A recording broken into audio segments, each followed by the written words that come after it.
The wait is over. The talking is done. 60 years of history have led us to this grass in Santa Clara, California.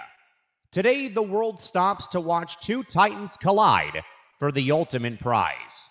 On one side, the AFC champion New England Patriots, a dynasty reborn, led by the phenom Drake May and the grit of Mike Vrabel, chasing a record-breaking 7th Super Bowl championship. On the other side, the NFC champion Seattle Seahawks. Sam Darnold's unbelievable redemption story meets the relentless new age Legion of Boom. It's a rematch a decade in the making and the ultimate quest for the Lombardi on the biggest stage in sports history. You are locked into Clearing the Bench, and this is Super Sunday Takeover. ETB's coverage of Super Bowl 60 starts right now.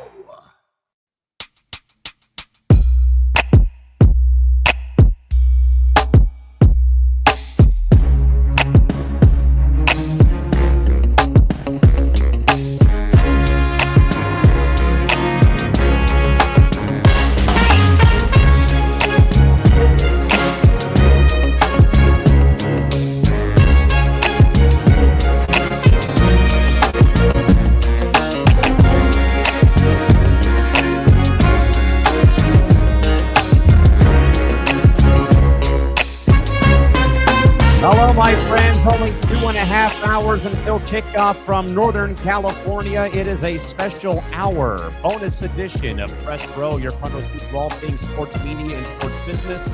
But today, talking all things Super Bowl 60 and some other hot commodity talking points across the sports world. That, of course, is Nick Morgeson in Plainview, New York. Callum McClurg, about 8 hours south of Santa Clara, California, here in San Diego on a beautiful, pristine, sun-filled day of February 8th, 2026, on the day of Super Bowl 60, coming up at about 3:30 Pacific live on NBC.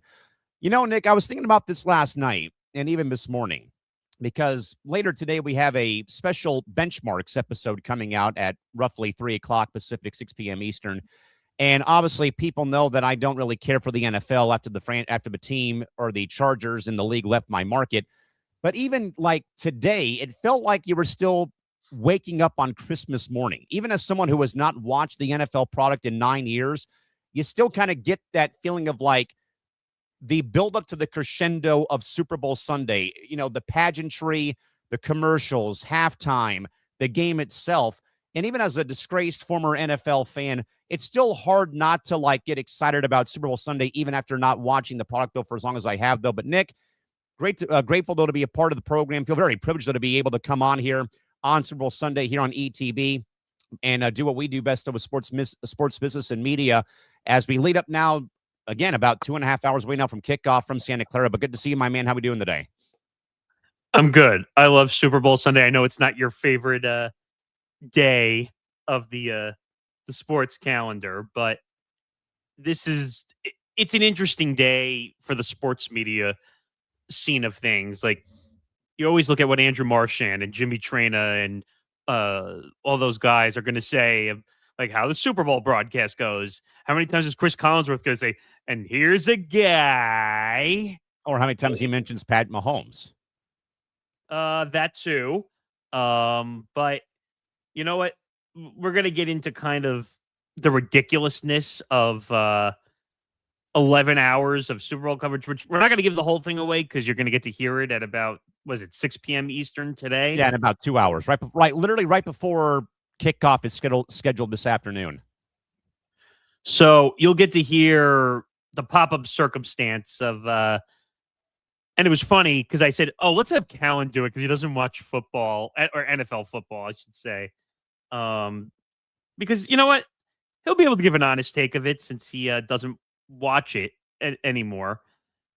And I was like, all right, and you actually did a good job on it. I was like, all right, I can get down with this. And that's going to be a fun special to kind of take a peek and gander into. You should, because we spent a little bit of time really putting that together and making sure we give you a quality product. But We have a lot to get into within an hour to about an hour 10 at the most, because I actually want to watch the game. And Obviously, I would hope so. we have plenty of other scheduling after us. Obviously, like I said, actually, this is good. Still to come on Clearing the Bench, Benchmark, 6 p.m. Eastern, which is our one of two audio shows that we have on this network. And then after the game, probably closer to 11 o'clock, I'm going to say, because again, the times were a little murky when it comes to the Super Bowl. 11 p.m. Eastern time, approximately the Super Bowl post game. And then after that, if you didn't get enough, Olympics from the bench. After that. Oh, and there's a lot to talk about after the third or fourth day of competition from Milan Cortina, but we'll save that though for later. We will obviously talk about Lindsey Vogn's injury that, of course, has kind of captivated our minds today. The first American gold medal and all that, though. But that is, though, later on, proceeding in about 9.5 hours. With that, though, Nick, this is kind of in a way a bit of a spoiler, though, for our benchmarks episode, just a little bit. About the context about how this day has gone. I literally woke up this morning and looked at the guide, literally, Nick, from I think 11 a.m. Pacific or from, not 9 a.m. Pacific all the way till kickoff is just Super Bowl coverage now on NBC. All the Olympics are on Peacock, USA, and even CNBC for curling this afternoon. But I think, Nick, to kind of, in a way, spilled the beans a little bit about why, in fact, though, that this is a 11-hour marathon of Super Bowl coverage, just in a way.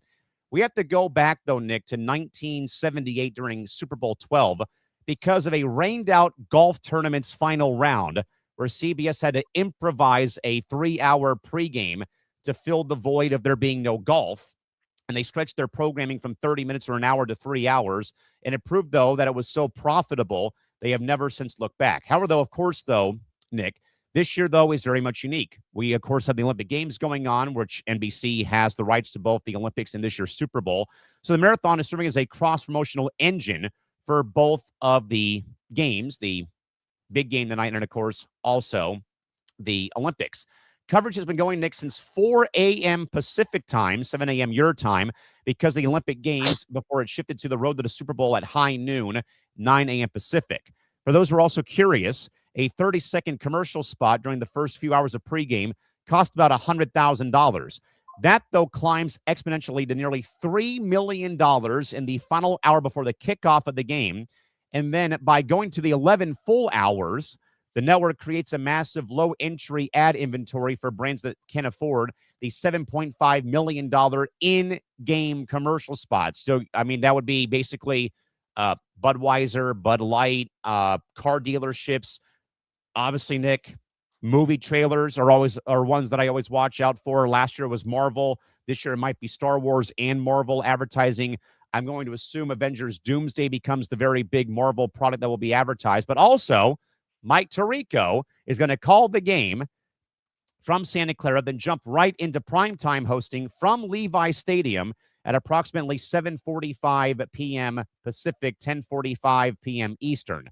So, Nick, He's already. I don't know if you saw it when the opening ceremony happened. That he was literally on the field at Levi's doing coverage already. This man is one of the hardest working guys in professional sports. Would you say? I absolutely love it. Because think about his schedule. Okay, so he's traveled back and forth between the NFL on Sunday night, the NBA.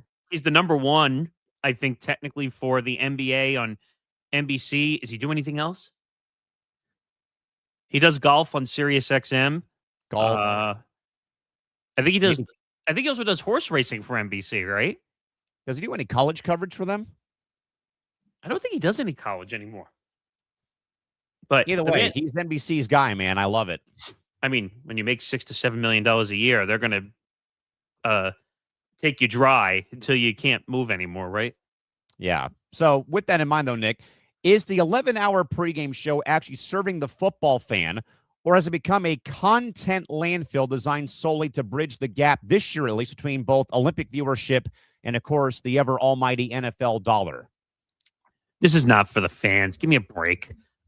11 hours is so they could sell more commercial ad revenue space. Now, I'm going to take a guess and say that these commercials that air during this 11 hours are probably not as expensive as the ones during the game. I think they said in the notes section that they're going for about 100,000. I want to say for the hours leading up to the final hour of kickoff. So I would probably say by 2:30 Pacific time, that's when all the big money ads begin to start dropping. I'm looking to see what the price is for this year. Okay. So for Super Bowl 60 2026, which is now, 30-second commercial spots have reached a record high. Now, keep in mind, most people will take 30 seconds or sometimes a minute, depending on what they're doing. So the average spot is going to cost you $8 million to over $10 million. What? For premium slots. That means a 30-second commercial. Yeah, wow. So beyond the roughly $10 million or $266,666 per second for airtime, brands invest millions more in celebrity talent and production. Because remember, all the best commercials have the celebrity talent in it going in. So can you imagine, like, if we had that type of money and we said, we wanted to do a Super Bowl commercial for man, Empty the Bench Network? Like, it better be the best. Where do I sign up? No, but I'm saying it better be the most amazing commercial of all time. You're going to spend $8 to $10 million plus whatever talent you have to get in to reimburse on top. So we're not talking just 8 to 10 million. We're talking about probably 12 to 15 when you get done. Yeah. For like a 30-second spot. I mean, don't get me wrong. The Super Bowl commercials are the best commercials of all time. Like, you and I already saw the new Polar Bear Pepsi commercial that apparently is stealing the Coca-Cola white polar bear. We saw that, which, by the way, kind of in a way irked me the wrong way.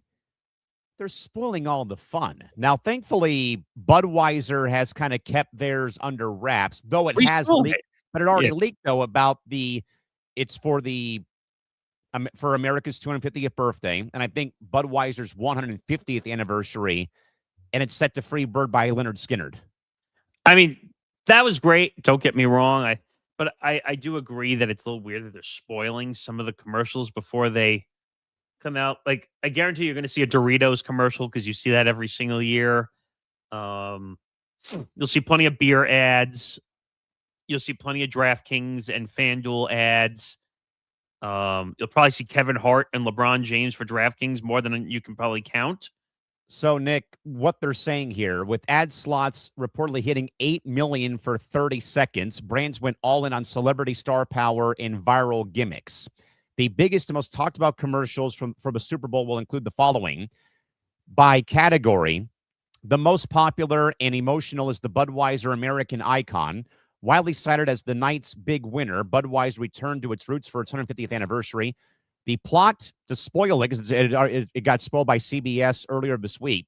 A classic Clydesdale horse protects and befriends a baby bald eagle. They grow up together, culminating in a cinematic moment where the eagle flies over the horse as Leonard Skinner's Freebird plays. A pure Americana play that avoided controversy and leaned into the high production that the brand of Budweiser is known for. I thought it was great. No, it's a great commercial, but why would you spoil it before? I blame a lot of that on the networks that spoiled all the commercials. No, but I'm saying someone had to have had access to get those. You know what I mean? I think one of the ones, Nick, I've already seen has kind of been the new Uber Eats commercial with Matthew McConaughey, Bradley Cooper, and Parker Posey. Yeah, I saw that too. That one's kind of made the rounds a little bit. There's talk of Pringles having one, Emma Stone for Squarespace. Serena Williams might be in one for a GLP-1 commercial. Gee, what a surprise. And apparently the two big movie trailers, Scream 7 and Marvel. Well, yeah, that you can count on, that you're going to get a few movie trailers during the Super Bowl. That always happens. So you're going to see the biggest, a lot of times these big platforms will wait until the Super Bowl because it's like the biggest commercial of all time. I mean, heck, if you're going to spend $8 million, you better get every celebrity from that movie in that freaking commercial. Interesting. So there's rumor mills right now that Marvel is opting not to air any ads. Now, this is again per our friends at Google Gemini. Despite rumors there was no footage for Doomsday and or Spider-Man, Hopefully that will change, with Disney reportedly deciding to save those for a standalone digital event or a later convention. And also apparently no mention of DC or Warner Brothers, Yeah, perhaps. I'm not surprised by that. I mean, I don't know. I feel like sometimes they try a little too hard with these commercials at times. Like they're trying to gain your attention, thinking that, oh, if we spend $8 million, more people will go watch it. I think Like the only one I've seen so far has been for the new Super Mario Galaxy movie so far. my nephew wants to see that really, really Oh, I bad. bet. Like we took him to see the original Super Mario Brothers movie, which in my opinion was a little too long. But um, you know what? The commercials are the commercials. You're gonna see good. You're gonna see bad. Um, it's just a matter of like, are they gonna go way overboard in that regard? I'm sure there'll be a few companies who do. I think there's talk too of there being some artificial intelligence commercials for either Open Meta or Open OpenAI, AI. Yeah. yeah. But to kind of answer your question, is the 11th hour pregame show actually serving the football fan or to become a content landfill? It's 100% a content landfill. This doesn't serve the fan at all. I mean, did you wake up at 7 a.m. to watch the first pregame show? Hell no, I didn't. I mean, you want my actual opinion? I don't turn it on until 6 o'clock, I was going to say. 6 p.m. Eastern, because the game starts at 6:30. 6 p.m. Eastern is the true pregame show at 6 p.m. You don't need to watch before 6 p.m. Eastern. There's no need. And it's kind of a waste because do I really need to see the high school and the middle school coach that all these guys had? Or like if there's some inspirational stories, fine. I get it. Like I have NBC on right now next to me, and it's like filled with celebrities. That's all it is. And Maria Taylor, who I love, by the way. And maybe we'll get to that story later because I'm I was going to angry. say, do you want to address that right now? I could. We're talking the Super Bowl till the bottom of the hour. So I'm mad at somebody, which is par for the course on this show. What? So Bobby Burok, and I'm sorry if I'm mispronouncing that, wrote a tweet which incensed me in a lot of ways, and part of that is because when you write for Outkick, you're a complete dipshit, and what was the word I used? Oh, the narrative. If it doesn't fit your narrative, Yes. then it's not allowed. So Bobby Burek was referring to Maria Taylor, who right now, and by the way, did you see she's going to be hosting all 5 hours leading up to into the coverage too? Yep. Which, you know how tough that is, by the way, That's to really host tough. something like that? So he wrote, it's hard to watch Maria Taylor, who is very talented, host this Super Bowl and not remember how poorly she treated people on her exit out of ESPN. There's an argument she's the most rotten person of all time. Ask anyone who dealt with her in 2020. Dumbass. Sir, what are you talking about? Yeah. Can we call it a clickbait story? But Outkick is full of clickbait.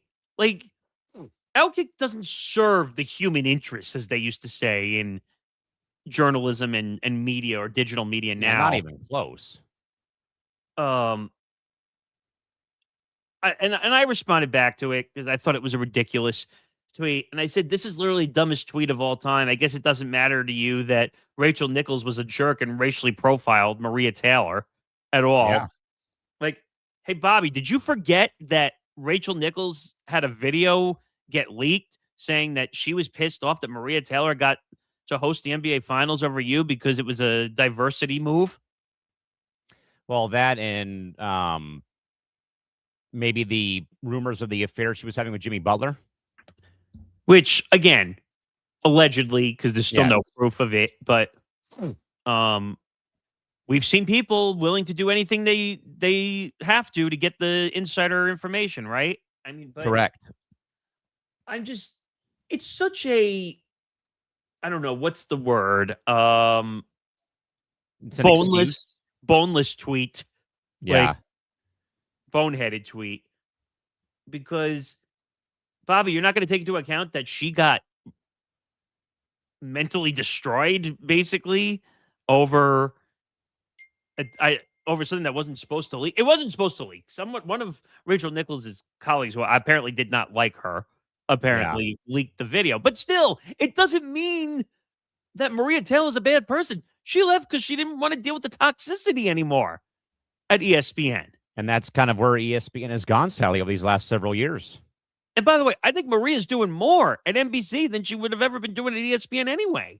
Oh, 1,000%. I mean, think about- isn't she hosting everything now for NBC? So she hosts NBA and NBC studio coverage, Sunday Night Football, Sunday Night Football. I don't know if she's going to college. some college, the W, if and when it comes back. Yeah, it's not going to happen anytime soon. But I think she's doing more at NBC than she's at ESPN. The quacks like Bobby Burrock are not going to stop her from working hard and doing her job. But I think it's just an ignorant tweet to say that she's a terrible person. Bobby, show us a tweet, show us a video, show us something she did that made her what you claim to be a bad person and treated people poorly and her exit out. Where is that? Produce that evidence. I don't have any. I say this to people all the time. When you say something bad about someone, if you don't have a reason to back it up, don't say it. Yeah, or one of those where you should learn to think before you speak.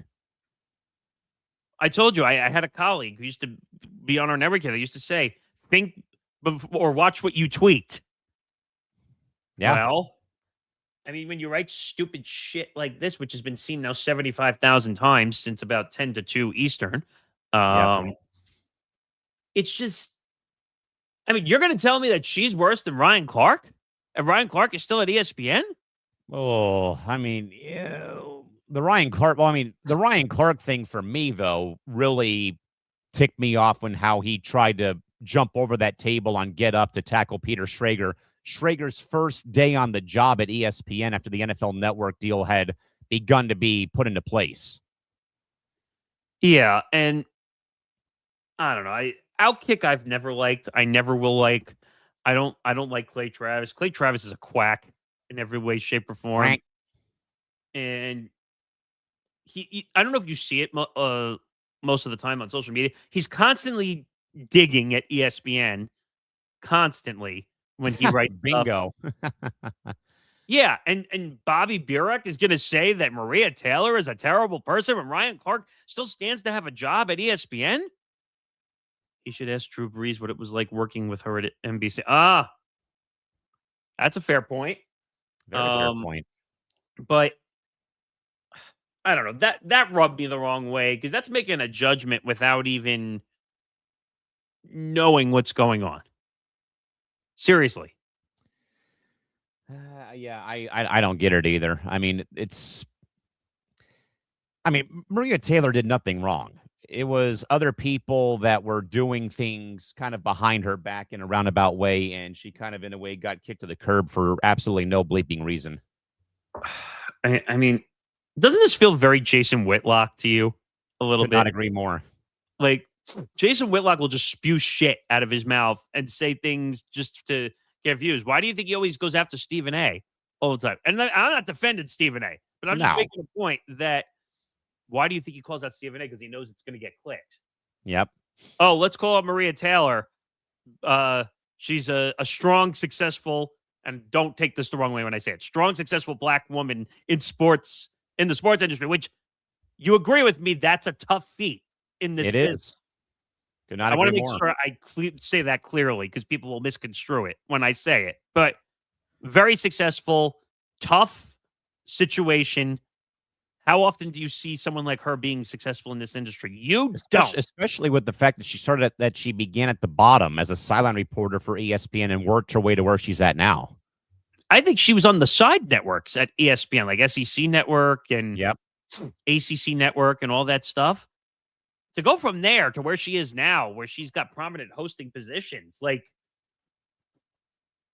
that's why I just think this tweet is ridiculous. And this is why journalistic integrity is like out the window because that tweet was clearly written with an agenda. Yes. Oh, it doesn't fit my narrative how she acts. Well, then if I believe it, that means everyone else should believe it too. Yeah, I mean, Maria Taylor has done nothing but great things in her time at ESPN and what have you. So, I mean, I kind of take that with a grain of salt when it comes to all that sort of She's nonsense doing going better on. at NBC. What does that tell you? She's been way better off at NBC than at ESPN. She's probably making more money at NBC if I had to take a guess too. I would think so too. Absolutely. And again, not reaching into pockets, not the reason for that statement. I just think she's doing harder jobs. Yeah. Now, Probably took on more responsibility to be at NBC than be at ESPN. now people are saying, "Oh, but she's doing studio shows now. She's no longer out in the field being the sideline reporter." Duh. You do the sidelines for years, and then you try to work your way into a studio show so you don't have to travel. I mean, look at Laura Rutledge. She's still doing both. Yeah. Her and oh my god, Lisa Salters. no, NBA, NBA Today, Malika Andrews. She's still kind of doing both too. Yeah. Even though I think she's mostly transitioned to NBA Today, but they'll send her out during the playoffs, I think. But these are hard. This is hard work. People don't realize whether you're a studio host, whether you're on the sidelines, you're the captain when it comes to when you're the studio host. Yeah, you're leading the ship. Like you and I over the last couple of days, we've been having a lot of discussions because we're restructuring some programming for our NFL sector for next season. Yes. And Trevor, who's been great ever since I forced his ass back into content, because I know he can do it well. He knows how to host. He hosts a 1-hour show by himself on Saturdays. Correct. That's very hard work. I mean, even not to do this, but 30 minutes of recapping the Olympics in a very tight window late in the evening as we kind of go into the next day of coverage for the Olympics. I mean, 30 minutes is one thing, though, but, you know, you've done it. I've done it. Oh, I'm sure people on our network have done it, though, too. Writing solo man is hard. And you know what's and I will say this, too. As somebody who has worked in college athletics, doing baseball or softball by yourself with no color commentator by your side, yikes. Because you have no one to bounce off once a play happens, really. Like You don't. Yes, Trevor is awesome at hosting. And so I can say this because we've already confirmed it. He's going to be our new host for Thursday and Sunday streams for Football Night on the Bench. Yes, if it sounds familiar. Yeah, love the name. If it sounds familiar, yes, it sounds like Football Night in America. That was kind of the goal, to have it sound like one of the show names. So you will see Thursday and Sunday streams heading into next season. And we were doing Thursday night forecast videos. Those were becoming a pain because they were being sent in right before the damn game, and I had to get them ready. And I'm like, why don't you guys just go live and talk about the game for an hour? That's easier. Oh, okay. But he understands hosting. You understand hosting. I've hosted many shows for years. Tom can do it too. Zan does it well. He does a There's show. another one. Christy does it. We're trying to find her someone to co-host between the ropes, but no offense to her, but wrestling is it's hard to find someone who's a really big wrestling savant in this industry that wants to sit and talk about it for half an hour or an hour. And you would think that someone would be able to because of how it's exploded in like in new popularity over the last, I'd say, since the digital age began with social media.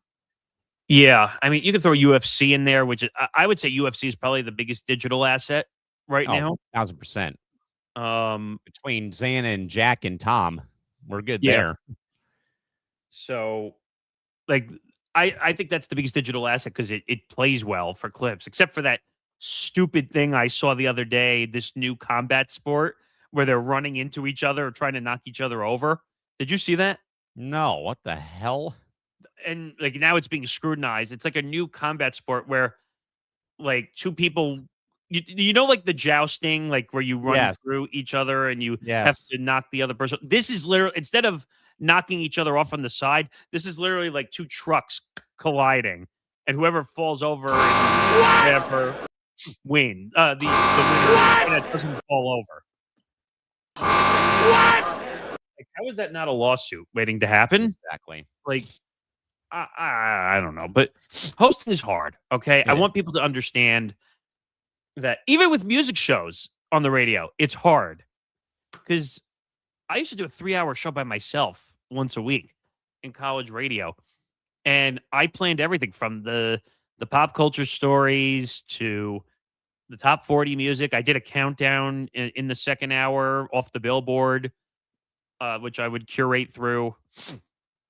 And also, I didn't do the petty pop culture bullshit that most of Hollywood would do, where, oh, well, the Kardashians are at it again, or all this nonsense. I never did that. Yes. Per reports from On3 on Twitter. Is it the real one? Yellow check mark. Yes. Okay. Official. The North Dakota State football is joining the Mountain West Conference starting this season. Oh, you must be thrilled. Well, it gets one of the juggernauts out of the FCS ranks for where my school plays football. By the way, you want to talk about what? North Dakota to the Mountain West Conference? Yeah. Come on, man. By the way, you want to talk about awkward as part of the Super Bowl coverage. So, Robert Kraft, obviously the owner of the Patriots, who's 84 years old, this is a rarefied air walking around with his wife. But here's the interesting scenario, okay? Oh, boy. He's 84. She's 52.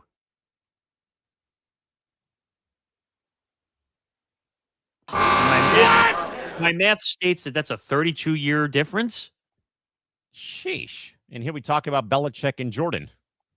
What is this, like running the Patriot history here? Like, I guess. I just don't get how that happens. I don't either. Because she's still got time. Life. She's going to get all his money. Money? And then you said this one over here. Parking price for the Super Bowl is $400, by the way. Like, holy shit. And for those who don't know, too, Levi Stadium shares their parking lot with a theme park in Santa Clara. They do? Yes. California's Great America. Well, I'm assuming that's probably not open today. I think they're actually shutting down operation, like closing permanently, I want to say, or they already did once the new year hit. I thought that would have been perfect having a football stadium near them, wouldn't it? I would have thought so too.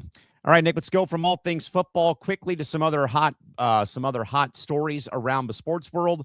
New evidence has been unsealed, though, Nick, in the indictment of Emmanuel Clase, the former disgraced Guardians closer. But new documentation now alleges that Guardians closer Emmanuel Clase may have manipulated, Nick, nearly 50 other major league games, far more than the 9 games initially unsealed by prosecutors. A filing made 3 days ago reveals that federal prosecutors now accuse Clase of throwing what they're calling suspect pitches in at least 48 other Guardian games over the last 2 major league seasons. I'm a dumbass. Given he appeared in roughly 200 games in that span, he allegedly rigged 1 out of every 4 appearances that he was in. Prosecutors allege that Clase coordinated with bettors in the Dominican Republic to manipulate prop betting on the speed and location of his pitches. The indictments further identify at least 250 other pitches where bets were placed, with Clase often throwing rigged balls in the dirt on the first pitch of an at-bat. Teammate Luis Ortiz, accused of rigging just 2 games, is now petitioning to have his case severed from Clase's, with his lawyer arguing that being tried alongside a man with 26 months of alleged criminal conduct would be inherently unfair. The bettors allegedly won over $460,000 on these manipulated wagers. Clase, despite being on a $20 million contract, allegedly received thousands in kickbacks for the alleged botched pitches. Nick, if Clase was allegedly fixing pitches for over 2 years under the nose of the league, does MLB now have a blind spot in its betting monitoring software that specifically ignores relief pitchers in prop bet markets?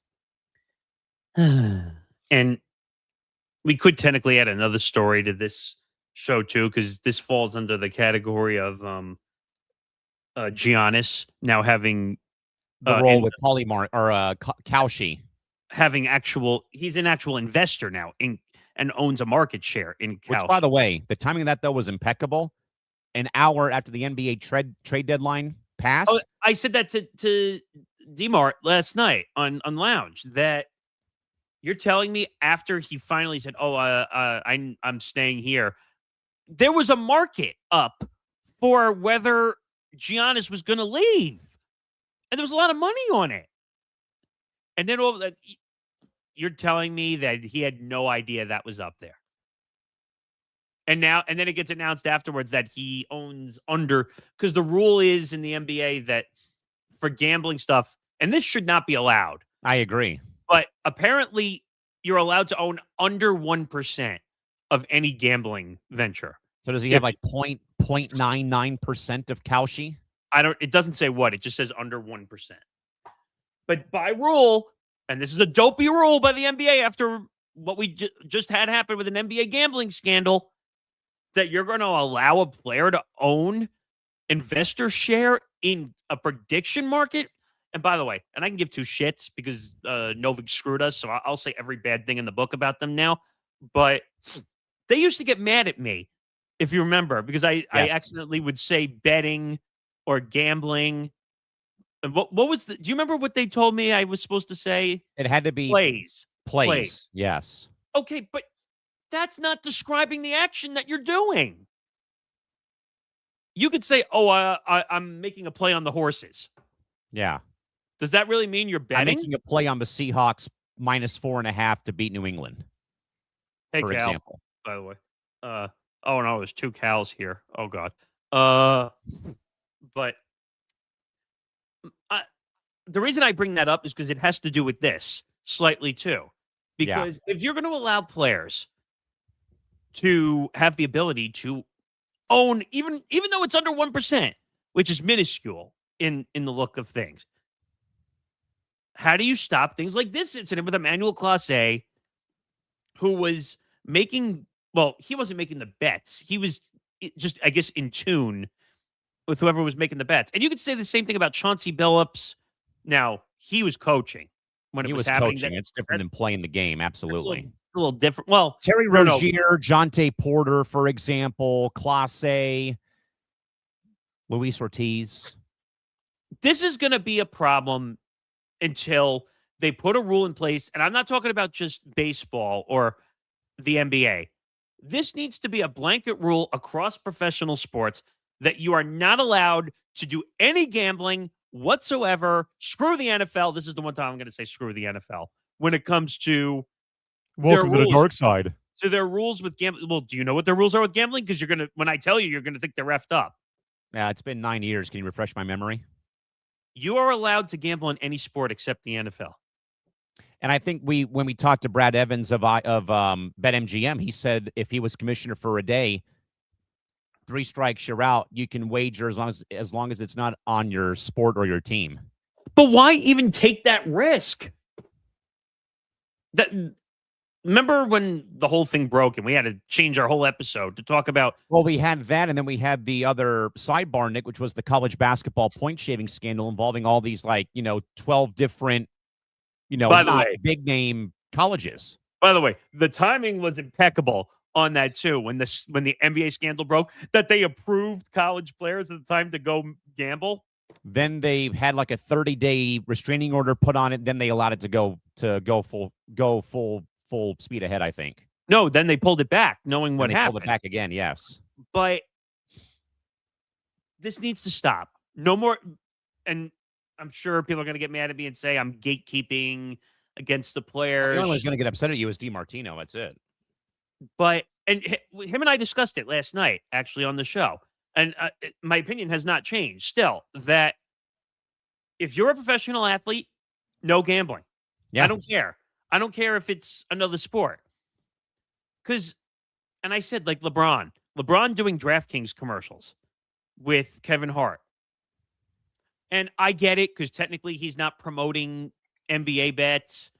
But you don't think it's a little weird that he's still promoting like NFL betting? You're telling me he doesn't have power and connections and pull of friends in the NFL to get information? Oh, of course. And that, Nick, kind of leads me to the Clase thing to tie it in real quick.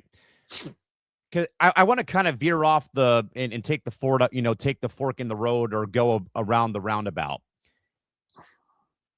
I kind of, in a way, feel the other 48 or 50 games, and this is just my thought because I've been, kind of piecing this together. This feels like a slight overreach because how do we not know? Or how would we though with the naked eye be able to actually tell if he was intentionally throwing a ball in the dirt and not, the ball slipping out of his hand, for example? You mean if it's just a slip as opposed That's to him? where I think it's a bit of a gray area to attach 48 other games to his documentation or indictment. Yeah, but you have to remember also that this tracking software situation now, they were using a lot of these leagues use tracking software to track if guys are faking account names and they can figure out if these are actually professional athletes. That's different. But in a way, for me, as lifelong baseball fan, former player myself, I pitched at one point in time. Who's not to say though that you catch a spike and you throw a ball in the dirt. Now all of a sudden, Nick, is every single ball in the dirt now in every major league game going to become under scrutiny? Like, oh my God, he's gambling on the game. No. I mean, is it going to be speculatively that way? That's Yeah. what I meant. And I'm like, do we have to watch every little minute pitch of every single game, even in spring training in 2 weeks, with so much, like, oh my goodness, what's going on here? A guy threw a ball to the backstop. Speculatively, you're going to have to, because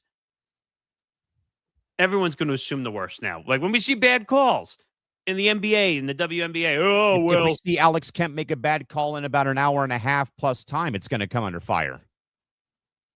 Well, because gambling's attached to everything now. That you and I have been saying that since we've started this show, that gambling makes people crazy people. Like, oh well, I had all this money on the game, and it's the ref's fault. It's the player's fault. Or my favorite, let me go DM the player who dropped the pass and say, give me my money back. Yeah. No, sir, you chose to make the bet. They didn't force you. Like, I'll tell you right now, I have the Seahawks minus 4.5. Am I gonna be mad if they lose? Yeah, but I'm not gonna go and you're not gonna go jump down your former quarterback's throat on social media because they lost the game. Gambling is meant to be fun. Like you take a chance on something. And that's what we tried to build during our time having Novik as a partner here before they chose to ditch California and New York. Right. And I look at gambling as you do it based off what you know best with the games. It's all these other gambling influencers. Thank you, Cal. You're the one that's going to lose, not the player, the team, or the coach. Exactly. Exactly. It's right. Like, who was it, the story that we talked about in baseball? What was it, the White Sox player? It was Ketel Marte of the Diamondbacks who was verbally harassed about his dead mother by a White Sox fan because of a wager that he had put on the parlay, game. Right? If I'm not mistaken. Like, grow up. First of all, if you want small betting advice, I'm not an expert by any means, but parlays are like the worst percentage of hits in gambling. You're better off just playing one play or 3 separate plays so you have a chance to win them all, like I did for the Super Bowl. Like I took one for Seahawks minus 4.5. I took one for the under, because you could still win one of those separately if one doesn't hit. So parlays are the worst, and it causes people to be assholes. And if the outcome doesn't go your way, you move on and you try again. Like that's it. Like, You fall off the bike, you get back on it and keep riding. Right. I mean, but the Clase situation, like, he deserves to go to jail. Like, and I'll tell you right now, like, if this is all true, that he allegedly, what was the word you used? Allegedly fixed 48 games? Yes. If he fixed 48 games, or not fixed, he intentionally threw balls in those games. He intentionally threw pitches a certain way because it was taking money. That's illegal gambling. And two, that's a crime and he needs to go to jail. Yeah. But the problem is he's an athlete. And what do I say every time about an athlete who does something? Yeah. So I love when like these cases come out and they say, "Oh, well, they have the chance of serving a 8 to 10 year maximum jail sentence." You really think that a former athlete's going to serve 8 to 10 years? No. Or any athlete is going to serve 8 to 10 years of jail sentence. Those lawyers are so good that sometimes they get them out of the punishment. They do. Look what happened to Trevor Bauer. Yeah. I mean, Trevor Bauer's never going to play in the majors again, but neither will Julio Urias. But if I'm not mistaken, Trevor Bauer got his money too. Yeah. And actually, didn't we just recently have another situation in the NFL yesterday with the Atlanta Falcons? We had one there, and then we also had Gavin McKenna, who's the very prized potential #1 overall NHL draft pick, who had charges of assault drop per front office sports after I think the story got misconstrued. Well, he's still under fire for misdemeanor cases. Yes. I'm trying to find the player from the Falcons. But it was a domestic violence situation. And the reason it stood out to me was the girlfriend is a WNBA player. Oh. So I'm trying to, here it is. James Pierce Jr. got arrested. I don't know if you saw this yesterday. So keep in mind, he's 22 years old, number one. So the 22-year-old edge rusher faces charges including aggravated battery with a deadly weapon, stalking and fleeing police after allegedly ramming WNBA star Rakia Jackson's car with his Lamborghini. Oh, shoot. To stop her from reaching a station. Then crashing during a pursuit, officers took him into custody near a Doral intersection. I guess that's a place, maybe in Atlanta. Yeah. Sources say he also struck a police officer's knee while a gun was drawn. Good grief, man. A judge set $20,500 bond Sunday and ordered him to stay away from Jackson, dismissing NFL status as a factor. Thank God someone finally dismissed the sport as a factor. Oh, yes. Breaking news from Italy. Yes. Team USA has their second gold of the Olympic Games. Really? Thanks to the quad god Ilia Malinia. His routine helps Team USA hold off Japan to win their second gold of the day and of the Olympic Games per The Athletic. All right, so we're getting up there in the medal count, it seems like. So 2 golds already for Team USA today. We'll have more about that on Olympics from the bench at about 10:30 tonight on the West Coast. Yeah, so apparently Rakia Jackson they're afraid for her right now. This is what some of the reports are saying. This is why the NFL gets a bad rap, but at the same time, is it wrong? Right. It's not wrong. The reputation that the NFL gets, that there's a lot of domestic violence that goes on. Mm-hmm. Nick, stop that. Yeah, Nick, we'll stay in baseball. This one, though, Nick, is very much a bit of an intrigue. But both the Los Angeles Angels, please go to something other than LA, and the Atlanta Braves reportedly now in talks to form their own independent television networks following the collapse of the Main Street sports group's RSN model. Sources have told numerous outlets that the Braves are leveraging their massive Braves country footprint spanning several southern states to launch a new standalone network. Reports suggest that they may collaborate with a national streaming partner like Amazon or Apple to serve as the main distribution backbone. To make the networks more viable year-round, the Angels are right now talking to the NHL's LA Kings, while the Braves are looking to partner with the NBA's Atlanta Hawks, which comes as all 9 Major League Baseball franchises departed the parent company of FanDuel Sports Network on February 1st While teams like the Cardinals and Royals are moving to MLB Media, like the Padres have, the Angels and Braves are choosing to retain total control of their own local Shield equivalent. Nick, by trying to form their own networks, though, are the Angels and Braves building the future of hyper-local media or taking a massive financial risk by assuming they can find distribution without a major RSN partner for local TV broadcasting? So this is part of the conversation. We're going to talk more about this on Wednesday. Yes. Sure. But this is Rob Manfred's stupidity speaking up right now, where he came out and Evan Drylick said it to AJ Brzezinski on Foul Territory. We talked about it a little bit last Wednesday, where he basically said, "Oh well, Rob Manfred wants to control all the local rights of Major League Baseball. So is it a democracy or is it a dictatorship?" I think it's a dictatorship, it sounds like. It shouldn't be. Yet it is. Rob Manfred is the commissioner. His job is to run the sport, not to steal everybody's rights and demand that we put them all together.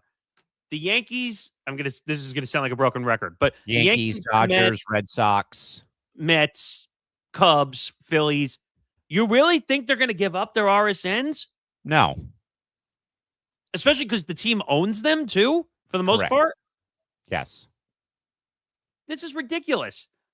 Now, you had teams like Cleveland and Colorado, Seattle, Arizona, I think also. Yep. They all left their deals. Now, some of those were FanDuel Sports Network. Yes. Because Main Street basically is almost underwater right now. Actually, they basically are underwater because they gave up all their MLB partnerships, right? So I don't know how you fix this.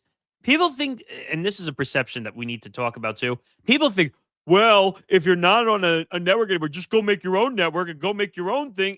Guys, it's not that simple. It's not that easy, exactly. It costs hundreds of millions of dollars. And then you have to babysit more because it's your own network. Correct. Like, people say, oh, but what about Yes? What about the Yes Network? The Yankees Entertainment and Sports Network? Guys, it might be owned by the Yankees, but it's not a Yankees 24/7 network. Yeah, they have other rights, like with the who Nets. else plays on Yes? The Nets. They put some college basketball on there because of the Fox, because they're technically owned partially by Fox too. They'll put on some other things too. They have other programming on it. I mean, for example, look at MSG. Again, owned by James Dolan. And what do they have? They have Knicks, Rangers, and then they do some other back programming. I'm not paying $100 a season. Sorry, not going to happen. Okay, so Cal's talking about, I think, the ESPN thing. 2 paywalls now for Major League Baseball next season. Is that's for the ESPN? That was the thing I mentioned to you before the show, right? Yes. So in a way, they're copying the former Major League Soccer season pass model on Apple TV Plus. Actually, I just pulled the story up so we can. So it says, if you want MLB.TV this season, you'll need to jump through ESPN hoops. Now, we talked about the first part of this story already, that ESPN bought out MLB.TV. As Cal says, that's BS. I agree. All in favor. Now, think of this as essentially what UFC was doing with Paramount Plus, but you only need to pay for one time. Yes. When you had to get UFC on ESPN Plus, you had to pay twice to get the pay-per-view. The main cards were always behind the pay-per-view paywall. Right. Now that for Paramount Plus, like I have Paramount Plus, I've been watching every UFC card easily now because I have Paramount Plus, and you don't have to pay an extra level to see the numbered cards anymore. And to that point, I didn't pay for Apple TV Plus to watch MLS games last season because you had the extra paywall to buy MLS season pass. They retracted that away. Now you just have to buy the Apple TV Plus subscription to watch the games, though. But as I long told Nick, I would either be at the game at Snapdragon Stadium for SDFC, or I would listen on the radio, as Cal said, on the iHeartRadio app on AM 760 or on 95.7 FM. So this story was updated about 15 minutes ago. This post has been updated to clarify current MLB.TV subscribers that are set up for auto renewal will not need an ESPN Unlimited subscription this season. So if you had MLB.TV already this season, Yep. you don't have to, I guess, make that secondary payment. What else we got here? Initially, the idea was that fans would not need to use MLB's app for MLB.TV. They could simply purchase the product through the ESPN app and watch games there. That changed shortly after the deal was announced. For at least the 2026 season, fans will be able to purchase MLB.TV directly through MLB's platforms. But there's a catch. Even fans purchasing MLB.TV through MLB's platforms rather than ESPN will still need to be ESPN Unlimited subscribers to purchase the package. In other words, MLB.TV is now behind a double paywall, which one paywall is bad enough. Two of them, though, is asinine. Here's how it works. You'll need to purchase MLB.TV, which is priced at $150 per season, which in the long run, that's not a lot of money. Because you have to break that down over how many months is the season? 6 months plus the playoffs. Well, I don't think the playoffs count towards the MLB.TV. So if I do quick math in my head, what? I don't know. I'll do it this way just to make it easier. $25 a season, a month, which is not bad. Okay. For new subscribers, and $135 for returning subscribers. So if you're returning subscribers, you get $15 off the price. In addition to ESPN Unlimited plan, which is $30 per month. So in essence, you're gonna have to pay $55 a month if you want MLB.TV through ESPN. Emotional damage. To be honest, though, Callan, I don't think that's as bad as it is. No, I don't think so. And maybe because I'm in the small majority where I still have cable and the Padre games are on cable television via the, Padres.tv, brought to you by UC San Diego Health, because they were on TV. Plus they have, the 10 games on like channel 8, channel 6. Here though, I'm very interested about. This is a gamble. I don't know if this is going to pay off though, and especially though, just from my backyard, literally, the Angels partnering with the Los Angeles Kings when you literally have another franchise in your market right across the freeway from you that's already killing it on Victory Plus. It just does not sit right with me. There's another. But I get what they're trying to do though. I just don't know if this is really going to pan out though. There's another catch too. So, now there are some caveats. MLB.TV offers a free month of ESPN Unlimited upon signing up. MLB.TV subscribers can cancel the ESPN Unlimited subscription during their free trial and still retain access to MLB.TV through the entire season. Likewise, if you already have access to ESPN Unlimited through your cable, satellite, or virtual TV provider, there's no need to pay the extra $30 per month. Additionally, if you are an MLB.TV if your MLB.TV subscription is set to be auto-renewed from last season, you will not need an ESPN Unlimited subscription. That's a little bit above our pay grades, all that. What? Now, Cal says over here, rigged. For Mariners TV, it's $100 a season, which is 62 cents, which is like 62 cents a game. Okay, but you're a more generalized fan when it comes to baseball, meaning you're a Mariners fan. You want to see all the Mariners games. So I get that.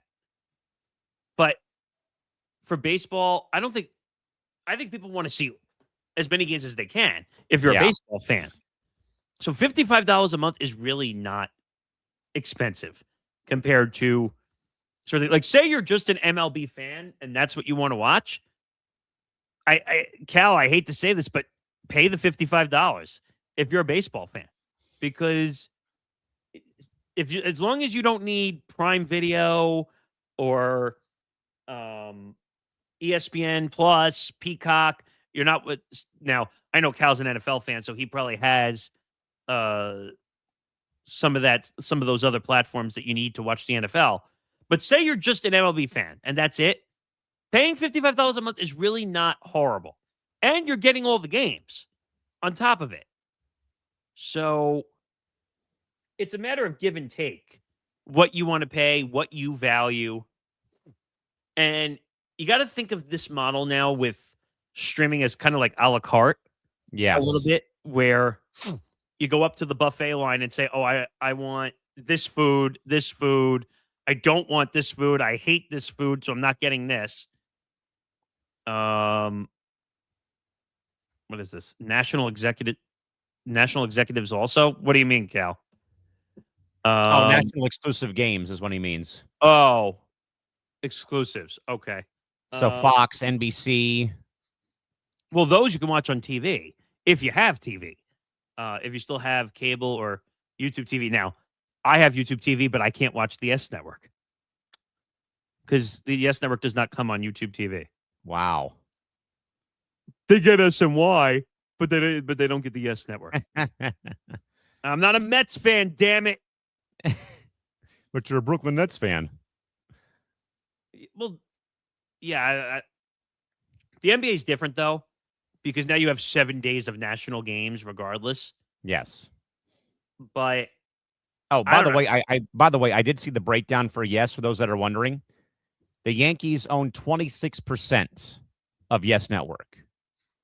That's it? That's all they own now? 26% Yankee Global Enterprises, 20% Main Street Sports Group, 15% Amazon, 13% Blackstone and Red Capital Partners, Mubadala Investment Company. Wait, you said Main Street Sports Group? 20% ownership of Yes. The ones that are having the issue right now? That doesn't make any sense. Oh, I also forgot about the Liberty and New York CFC. Yes. They're also on the Yes Network, which, by the way, that's the only title right now pretty much standing in New York. Yeah. Well, both, actually. Both. Liberty and New York City FC, yes. Who would have thought that, right? Soccer and women's basketball. But that's shocking. I didn't realize that the Yankees were down to 26%. Now, I knew about the Amazon thing because over the next couple of years, the percentage shift keeps getting higher For Prime Video. for Prime Video. Now, I want to look that up to see how many, because this will be a telling number. How many Yankee games, if I can type, how many Yankee games are going to be on Prime? Oh my God. I'm pulling a U. I can't type right now. Prime Video in. It's me at like midnight trying to get through a small market edition episode recording. Okay. So approximately 20 to 21 New York Yankee regular season games are expected to be exclusively on Prime Video. Now, I read that in the next 3 to 4 years, they're talking about possibly like 100 games on Prime Video. Damn. Now, I don't know how true that is. I'm trying to see if I can find that out. If they actually can expand on the deal or not. But can you imagine you would ever see the day a ratio where the streaming partner has more games than the actual RSN itself? No. Now, to Cal's point, because he was asking about Seattle, what was the name of it again? I forgot the name of the network. Root Sports. Oh, Root Sports. That's right. Root Sports, I think, just didn't have the money. They couldn't afford it anymore because they weren't making enough ad spend to support it. Yeah. I think they both mutually walked away from one another. I think they did, yeah. But they just couldn't. But I think Root also said, look, we can't afford you anymore. We're not getting any ad spend from people watching on TV. So we're just going to call it quits. But what was the name that we said that Rob is putting all the rights on? It's called MLB Local, Project right? 30. No, but I thought they also said MLB Local. Something like that. I don't remember. Let's see.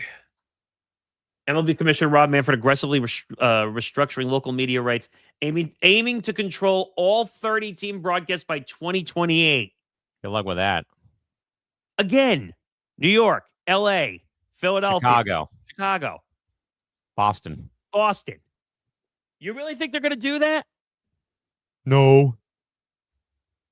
And then the ones I had said, the Padres, the D-backs, the Rockies, the Guardians, the Twins, and the Mariners. And by the way, I think the Twins are up for sale, right? Or did they sell? I think they may have sold. I forget. The Padres are still up for sale. But Diamond, We'll have more about them being sold, though, on Wednesday. But Diamond Sports Group, which is the whole Main Street debacle, which, by the way, that I wish that business would go away and like shrink and die, because they've screwed up a lot of shit. Like yeah. When it comes to the RSNs and FanDuel, and I mean, they're talking about FanDuel TV going under. Yeah. I mean, DraftKings Network essentially has gone under already. Yeah. The only thing that they've kept is networks of shows that do their own in-house production now. Mm-hmm. You remember when DraftKings Network came on the scene and like they were throwing money at everybody and they were actually producing some of the shows? They were. Now they were able to keep Lebitard because he does his own production stuff.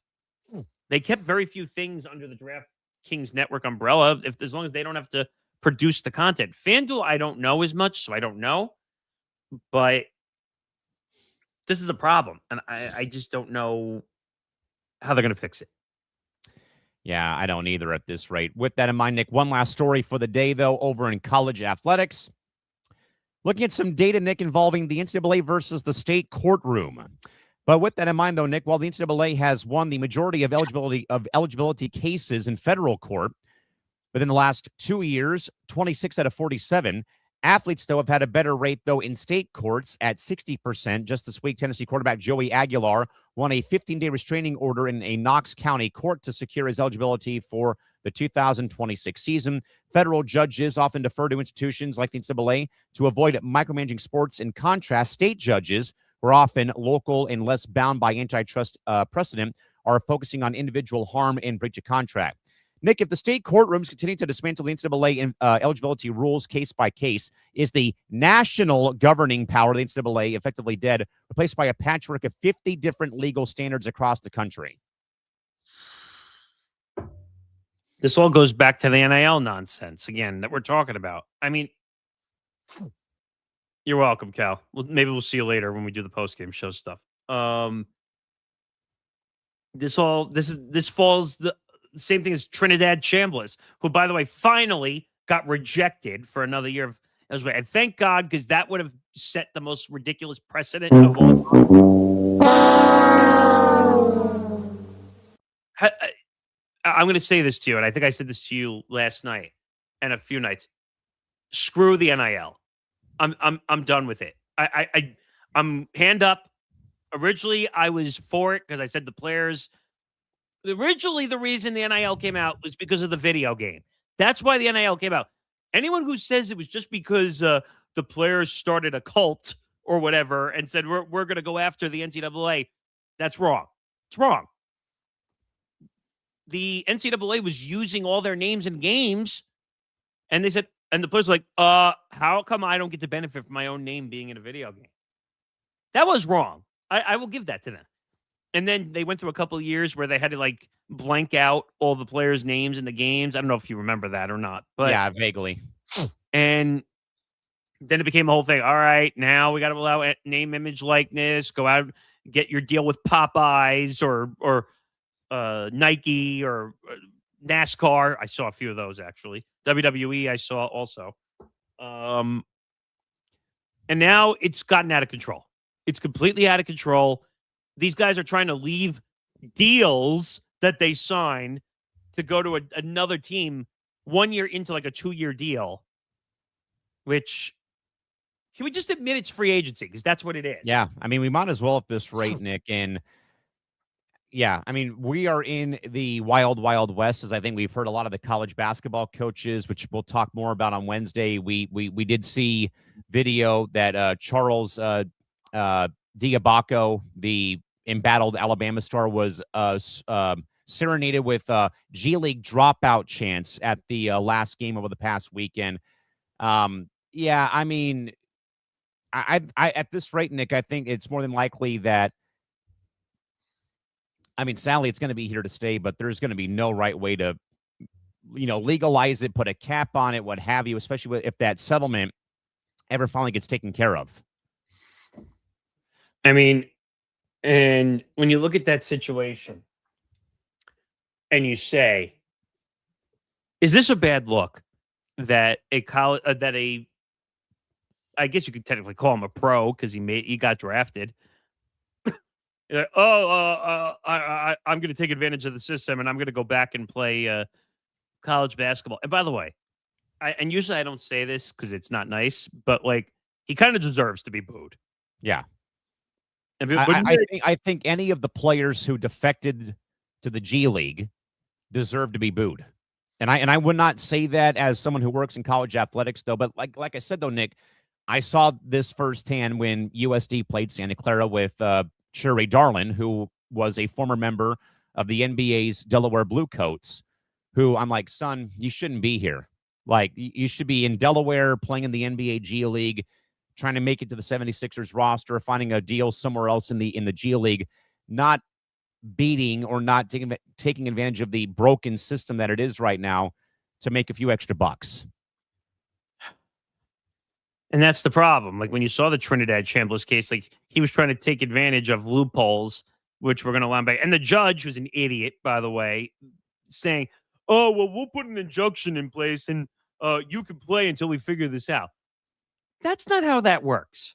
We had that, and then I think we also, Nick, had that one was the main one, and then I think there was one more, and it just left my mind about these sort of ordeals. And I think it's gotten more out of control, though, Nick, with, I think, call them old hags or washed up coaches, though. But when a lot of the big name college basketball coaches are calling out the system, there's a problem. And I think once more college football coaches start calling it out for what it is, then we can probably maybe have a good conversation about it, honestly. But I think, like I said, I've changed my mind on NIL. I think we should just get rid of it because there's no way to police it. Like there isn't. It's like a bad version of cryptocurrency. If you remember when cryptocurrency dropped and like thanks a lot, FTX. And there's really no rules. Well, it's gotten better. They're starting to regulate it. It's still not perfect. Like you could still do some pretty shitty things like with crypto. I mean, heck, you could create bench coin. That was the joke Tom and I used to make constantly that we're gonna go create our own cryptocurrency. Yes, NIL is completely out of control. I feel bad, by the way, for whoever is in charge of the NIL collective at all these schools. It's a job. It's literally a job. I know. We have one at my school, and it's got to be one of the most tiresome jobs probably in the entire athletic department, if you ask me. Well, you know what's funny? They call them GMs. Which I think is also stupid. First of all, a GM classification means that you're supposed to be running every part of the team, not just the NIL collective. And I thought I saw a week or two ago one of the GMs that was running the money or whatever got caught stealing some of the money. I can't remember who it was, but and they made a big deal. Like they did a whole headline press thing, like saying that they had to fire the GM or press release. And I'm like, really? You're going to waste valuable digital real estate on saying you fired your GM who was in charge of your NIL collective? NILs are more trouble than they're worth, in my opinion. And until the system gets fixed, we're all screwed. Because I get it. I know why they did it. Players were not happy. But at the same time, would you agree, though, that there's no drive now to get to the NFL because you could just make 7, 8, 9 million, or like in Carson Beck's world, I think he made 11 or 12. Yeah. That's more than some NFL players. Yep. Think about that. Carson Beck is making more than some guys in the NFL. I also think they should have a rule that NIL money can't be more than the NFL. Or that they have to actually play out the contract if they sign and that they cannot transfer until they're done and out of the system. Okay, but here's the fucked up part about that statement, and it's not your fault. I'm just saying generally with Yeah, that statement, it's not supposed to be a contract. exactly. But they treat it like it is a contract. Oh, well, you know what? We'll just call it NIL to make it look like it's a school structured thing. But behind the scenes, we're treating it like they're free agents and they're getting sponsors and they don't have to go to class or whatever. Even though in the rules for the NIL, it states you have to go to class to get an NIL deal. That's why I wonder how Trinidad Chambliss, he's going back for his 7th year. You're telling me he's going back? Why? You're going to tell me that he's going back because of the schooling? Please give me a break. Or my favorite, Carson Beck. Remember the statement he made to the media? Yeah, When he was talking I about graduated the 2 years ago. And I'm like, how are you still collecting NILs? How? Yeah. Because by the letter of the law, and I'll look this up one more time. Do you have to go to class to collect NIL money? Yes. Yes, college athletes generally must be enrolled as students and maintain academic eligibility. And we talked about that last Wednesday regarding the fact, or 2 weeks ago, regarding Carson Beck's commentary. So, like, okay, what are you doing, though, to keep up the academic side of your end of the deal? Well, look at this. Requirements typically include full-time enrollment. 12 Again, plus that's still, credits. again, that makes no bleeping sense. So how could he graduated 2 years ago and still be making $12-13 million? How? Yeah, tell me how that makes sense, please. I'll wait. And I think there's One eternity later. I think there's GPA requirements too. Yeah, Oh, yeah, look. there is. Yeah. Student athletes must maintain full-time status, 12 plus credits, and meet a minimum GPA requirement between 1.8 and 2.0 plus. So as low as 1.8 and then over 2.0 plus. That makes no sense. And it says NCAA Division 1 requires a 2.3 GPA. Yes. Which, by the way, what is a 2.0, 2.3? That's C that, a plus or C better, plus? I'd say. It reminds you know what it reminds me of? What? The movie Coach Carter with Samuel L. Jackson. Oh, yeah.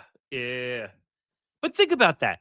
All you need is a C to gain that money? Like, come on, you guys. It's not that hard. It says athletes must pass a certain number of credits, 24 credits per year to stay eligible. Jeez. So how is Carson Beck doing that right now? I don't know. And it I says, literally have no idea.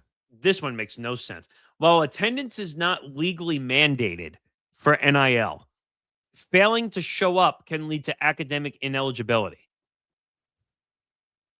So doesn't that mean just show up? All you got to do is show up and punch your time card. Come on, man. And some of these guys making millions of dollars to show up to school.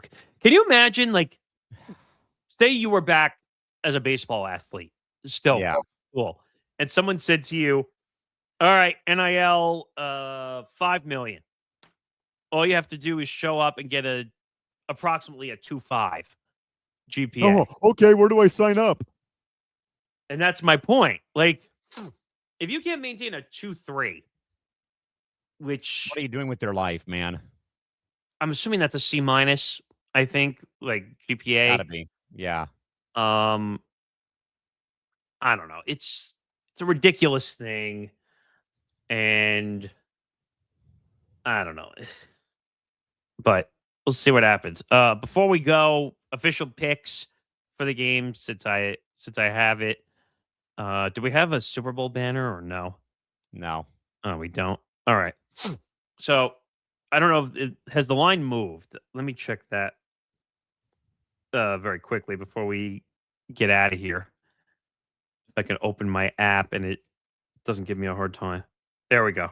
All right. So the line has not moved the entire week. I can confirm that now. Wow.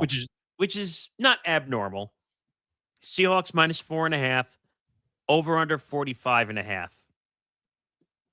Hmm. I think the Seahawks win this game. Sorry, Ben. Ben was the only one on forecast. I picked the Patriots, but it wasn't at a Gee, bye. pretends to be shocked. No, but I got to give him credit though. Like he didn't do it in a biased way. Like he really gave a lot of good reasons. And who knows? The Patriots could walk out and win this game because I think this is going to be a defensive battle for sure. It's going to be a long game. As Christy says, JSN for MVP. Yeah, I think it's either going to be JSN or Sam Darnold. Usually the quarterback is the one that survives as the MVP of the Super Bowl most of the time. Unless JSN comes out and has like a 150 to 200 yard game, I think Sam Darnold will win the MVP. Just from my perspective, I would take Seattle to cover. I think Sam Darnold is healthier, in a much better situation, better arm. Drake May has no injury designation, which is great, but he was fighting shoulder injuries all week. He was sick at the beginning of the week with the flu. So who knows if he's 100%. But like the play I took on forecast and I'll take here, I'm still taking Seattle -4.5 to cover.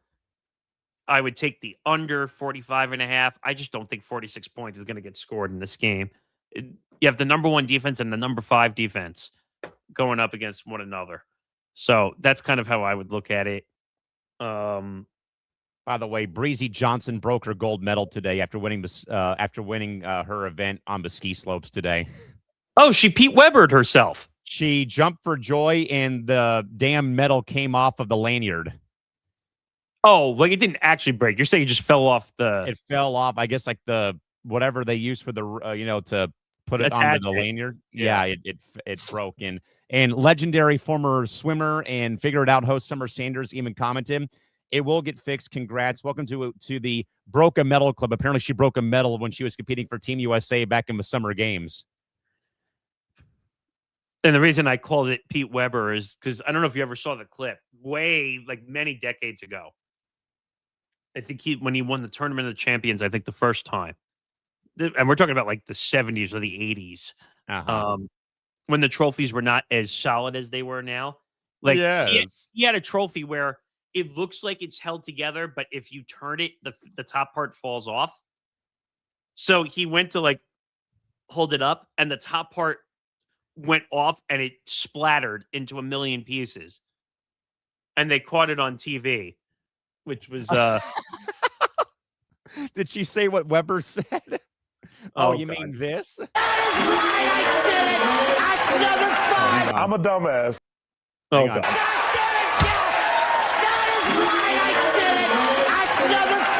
Are you kidding me? That's right. Who do you think you are? I am. Yeah. No, she didn't. I'm telling you, I'm going to find a way to get him on this show. And then you and I can feel succeeded after that type of interview. Can you please say the famous line for us now live on the air? Oh, I'd die. Like literally, I would. Like I'll even do the Gary Thorne impression. A strike to claim it. A strike to claim it. A strike could claim it. And he got it. Yeah, God damn it. Yes. I'm so mad they bleeped that out though during the oh man, it's so good. God damn it is not a curse word, okay? Like give me a break. Maybe on Sunday it is. Oh wait, today is Sunday. It is Sunday. All right. Want to go over the programming one more time just so people can find out what's left for the rest of today. Yeah, two more shows for the Super Bowl coverage, and then we go back to Olympic game coverage.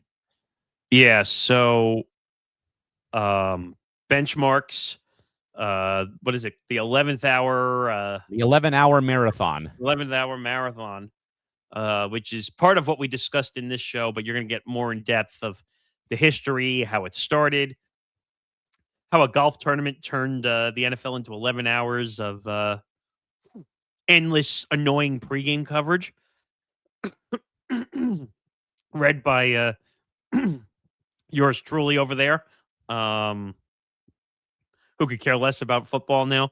Yes. which I think is just the irony, and that's why I had him read it. I did, but trust me, I did have fun talking about how the game is morphed into what it is. So make sure you check that out. And then post-game coverage following the game, probably approximately 11 p.m. Eastern time, probably. Ben Cruz, Tom Albano, I'll probably stop by for a little bit. Christy said she might stop by. So there'll probably be a bunch of us kind of reacting to the game, and either Ben's going to be disgruntled or almost unbearable. One of the two. Trust me, you get a full week of unpacking of the game starting on the lounge on Monday night. Yeah, so you'll do it. We'll do it on ETB Sports. We might do a live show this week, depending. I don't know yet. And then we move on. Football, as it is done officially for the rotational part of the year. Wait, that's music to Callan's ears. No football? Finally. I could be on other shows now? Finally. I could take a week off and you can do a show with Zan? Finally. Or you could be on with Nick DiMartino on moving the goalposts? Finally.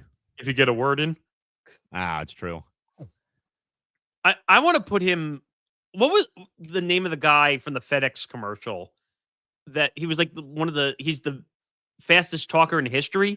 Or I forget his name. But he could say like 160 words in a minute. It's crazy. Can you imagine saying 160 words in a minute? No. That's like a full-blown paragraph. Pretty much. I wonder if you can even understand the words at 160 words a minute. It's crazy. Imagine having to try and count that. No. And do they count like stutters and all that stuff? I don't think so. Can you imagine if they that'd be did? stupid. It probably sounds like when Callan hears me editing on Premiere or Audition, and I'm scrolling back and forth.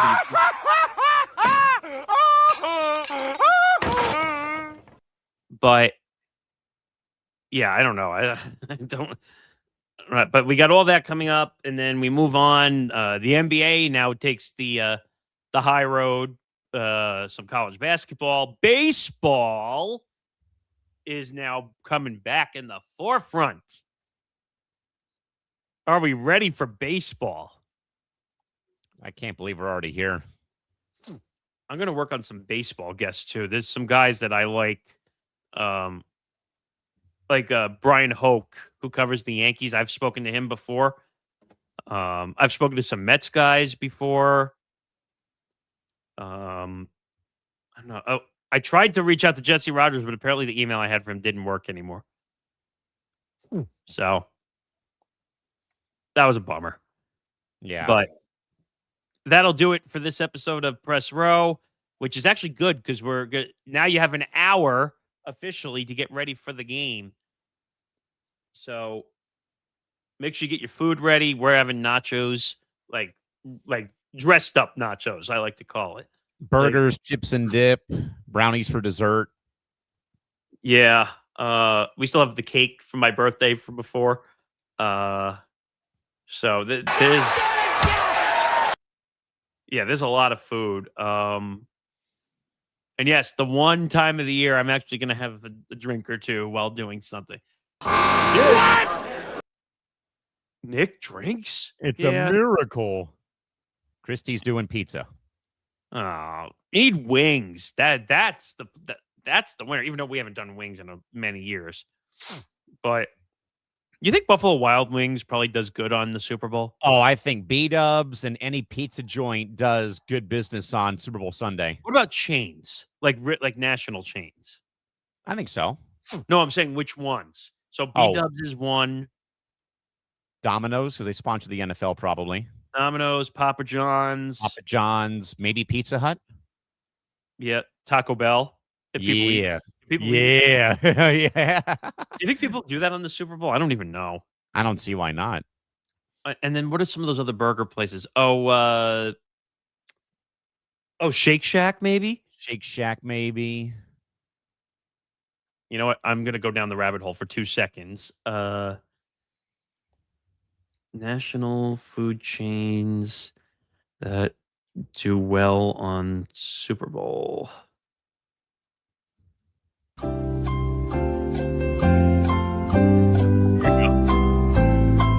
right, I got a list. So, like you said, Pizza Hut, Papa John's, Domino's, Little Caesars, Pizza. Blaze Pizza, which is, I feel like you have to go to Blaze, though, if you like Trevor, it. Trevor's saying Five Guys might be doing good on Super Bowl Sunday. Trevor, my man. Five Guys. He thinks Five Guys. Okay. I They didn't are think kind of pricey, though.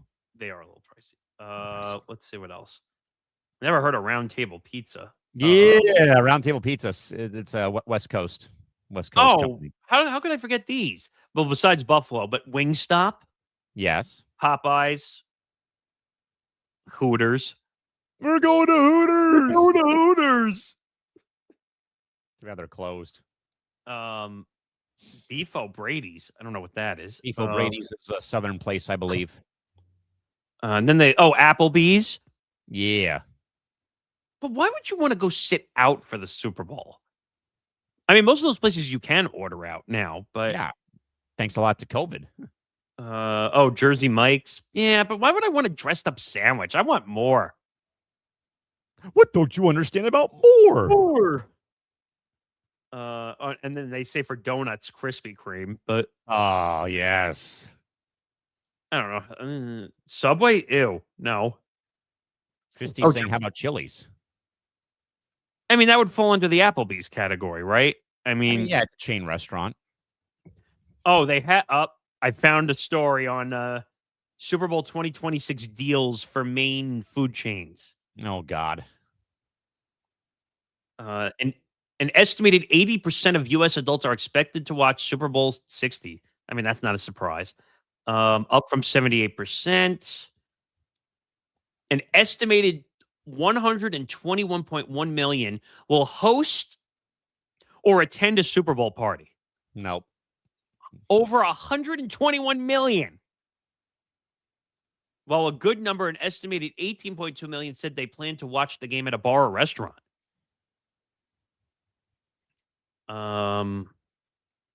Let's see. Super Bowl watchers are expected to spend more than $20 billion, up from $18.6 billion in 2025, with nearly 80% of the spending on food and beverages. That doesn't surprise me at all. So here's some of the deals, and then we'll get out of here. Applebee's free boneless wings Super Bowl deal. Nice. The restaurant chain will give you 20 free boneless wings with any $40 online purchase. Oh, yeah. That's not bad. No. Let's see. Buffalo Wild Wings, free wings for Super Bowl overtime. Oh, the game has to go to overtime for you to get the free wings. Well, let me read it before we jump to conclusions here. I can't speak. The wing-centric, try saying that 5 times fast, has 2 ways you can get free wings in connection with the big game. Members of the Blazing Rewards loyalty program who place a pre-order of at least $25 by February 7th, which was yesterday, to pick up on Super Bowl Sunday, get 6 free boneless or traditional wings. So if you made an order at least the day before, you get 6 free boneless wings. Nice. And if the Super Bowl goes to overtime, fans can get 6 free boneless or traditional wings on Monday, February 23rd. Not even on the day of. No, or the day after even. It's 2 weeks after. What else? Chipotle. Chipotle's in-game giveaway and Super Bowl nacho hacks. Okay. Chipotle has planned a game within the big game, giving 100,000 fans a chance to win a free entree. How to play. At some point after halftime and before the third quarter. Oh, I heard about this. Watch for a 30-second AI-generated video on Instagram Reels called the Chipotle Realist 30.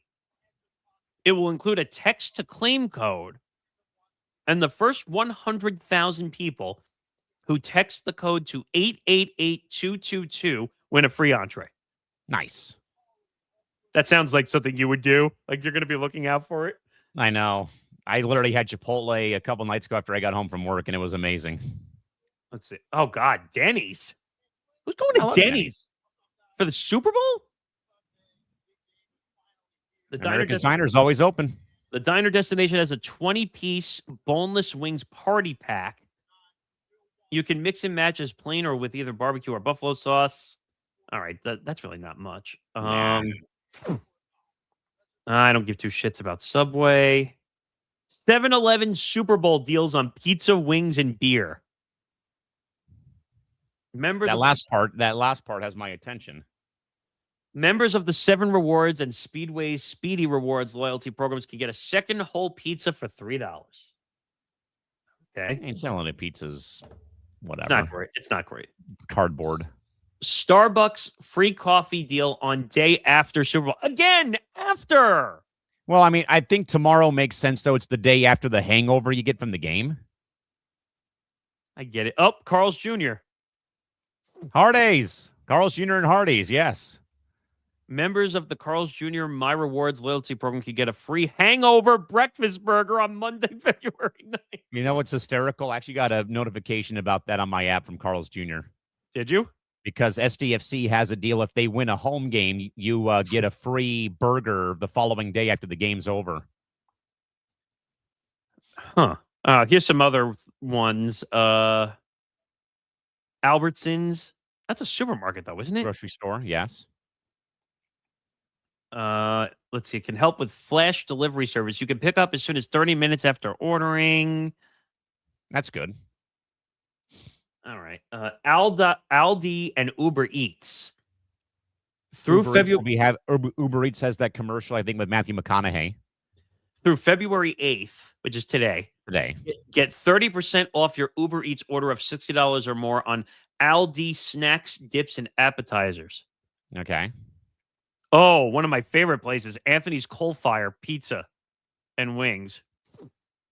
Through Super Bowl Sunday, the pizza restaurant chain has 2 game day bundle specials, the $29.99 pizza, wings, and knots bundle with a 1-topping pizza, 6 knots, and 5 wings, and a $39.99 pizza, wings, and salad bundle with a 1-topping pizza, large salad, and 10 wings. It's not bad. No. I've never heard of some of these other places. But yeah, basically, it seems like every place has a deal for the most part. Not a surprise either. Why wouldn't you, as a food place, have a deal? God, Golden Corral. I feel like that place died years ago. Golden Corral. What? Yeah, I don't know. We don't have many of them out here in California, sadly. GoPuff. Oh, that's a delivery service. GoPuff Yeah. is like Uber Eats, right? Yeah, I think they're mainly for beer, I want to say. I think it's like Might be ice wrong, though. cream and beer, things that are more. Beer. Oh, Grubhub. Hey. Want your big game buffet brought to your door? Delivery service Grubhub now has no delivery fees on orders of $50 or more for the Super Bowl. Man, how many places do they have on here? Instacart. Hey. That one doesn't make any sense for the Super Bowl, though. Yeah, I guess. I mean, maybe. Let's see, they have anything. Outback Steakhouse. No rules, just right. Just got to go get a bloomin' onion. Bloomin' onion. I still have never had a bloomin' onion, though. Am I missing out? Maybe a little bit. Is it worth all the hype people make about it? At least give it a try is all I ask. No, that's fine. But is it everyone makes a big deal when I tell them I've never had a bloomin' onion before? How could you? Is it really that big of a deal? How would you rate a bloomin' onion on 1 being the worst and 10 being the best? I mean, maybe a 7 or 8 out of 10. So you're saying it's worth trying? It's worth at least trying, sir. What is it? Because I don't know what a bloomin' onion really is. It's a giant onion that they deep fry and serve with a really good sauce. That's it? That's all it is? Yeah. Is it crispy onion or no? Yeah, crispy onion, yeah. Because I don't like flat onions. I like when they put crispy onions on sandwiches and stuff. Sir, we got to get you out of New York and come to the left coast for a week when the Yankees come out here to play the Padres. So I spoke to my mom. I said I'm going to try and so I can take you to so you can have a couple of California burritos and some good craft beer out here. just got to be careful because my stomach is a little iffy sometimes with some of No, that don't stuff. worry. We put French fries in our burritos out here. That actually sounds pretty good. That's why Actually, it's called the California burrito. yeah, I haven't seen. That's why I can't judge like a certain somebody who used to judge California for no reason here. I've only been to California like once or twice, and it was a very long time ago. Yeah. Like I've never had In-N-Out. Okay. I'm making the list now then, if that's the case. And everyone keeps telling me, "Oh, if you go to the West Coast, you got to have In-N-Out." I'm like, You I have to. I have to make sure I can eat there because of the allergies I have. But I don't know. Are they? This is a dumb question, but are they like a peanut oil facility or no? Not that I know of. I think they use sesame oil, I think, for their stuff. Oh, I can do that then. Okay. All right. So I mean- then I can eat. I mean, there. and if you really need to, you can get your burger in a lettuce wrap, buddy. No. I'm fine with buns. I don't like lettuce wraps. I think that's kind of. My favorite is when someone says, "Oh, I'm going to order in a lettuce wrap," but then I don't eat it. They got to take you to In-N-Out, Jack in the Box. I've never been to Jack in the Box either. It's a San Diego staple. They've been around for 75 years. By the way, is California Pizza Kitchen really California? Yeah, they actually started in, I believe, in Hollywood or LA. I don't think I've ever had. I've wanted to try California Pizza Kitchen. Oh God, I'm giving you like all these places that we're gonna. I'm trying to remember if because I think they were in Hollywood. I want to say when they opened up. Yeah, Costa Mesa, California. So in Orange County. I'm trying to think what else I've never. What other California staples I really got to try? If you're a salad guy, they have a very good salad at CPK too. I'm not opposed to it. Barbecue chicken is their staple. Okay, that sounds good. Yeah. Because I'm like a chicken Caesar type guy. Like, Hail Caesar. so they got a good like barbecue chicken Caesar. They do. They got a very good barbecue chicken chop salad and a very good barbecue chicken pizza. Flat crust too. Oh, okay, that sounds good. Sign me up. I mean, probably have to do it in like a 3-day trip. Probably. Yeah. Well, I mean, the Yankees are out here, I think, Labor Day weekend, I want to say. Because it doesn't make sense to go across the coast unless it's 3 to 4 days, probably. Yeah. At least anything under 3 days makes no sense to travel from East Coast to West Coast. Let's really. see. But watch, you and I are going to start like doing shows out there, like in the same place. Like, wait, they're together. Yeah. How did this happen? Exactly. Oh man. Oh boy. Oh, Well, God, I think we should probably get out of here so we can go and eat and get ready to watch the game. the next ETV show, Food Ventures. Food. Oh my Lord. Yeah, she meant to say food. Yes.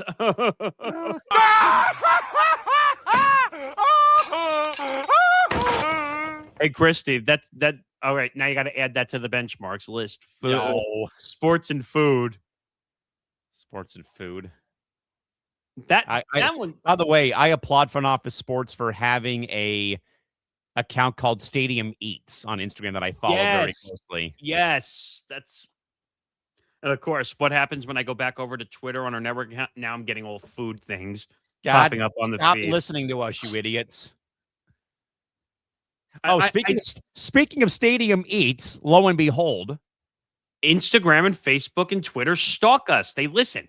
they're selling a frickin' burger for $180 Wait, at the Super Bowl? at the Super Bowl. Okay, now I have to go down one more rabbit hole. Super Bowl 60 food prices. So, I found it. designed for sharing, the LX Hammer burger features braised bone-in beef shank, Oh my Point God. Reyes blue cheese fondue, and a house-baked brioche bun. Oh my, that sounds amazing. Even though that's probably not a good food to eat while sitting at the Super Bowl, but What else do we have? Anything worth noting? I'm looking around. Here we go. I found the full concession menu. Heinz is also selling a 7-pound keg of ketchup ahead of the game today. What? A 7-pound of ketchup? Heinz has released a 7-pound keg of ketchup ahead of Super Bowl 60. It holds 140 ounces of ketchup and is 19 and a half inches tall as of last week. But what are you doing with that? I have no clue what the hell you're doing with that. But here, I have a full list from USA Today, and they have the prices with the food also.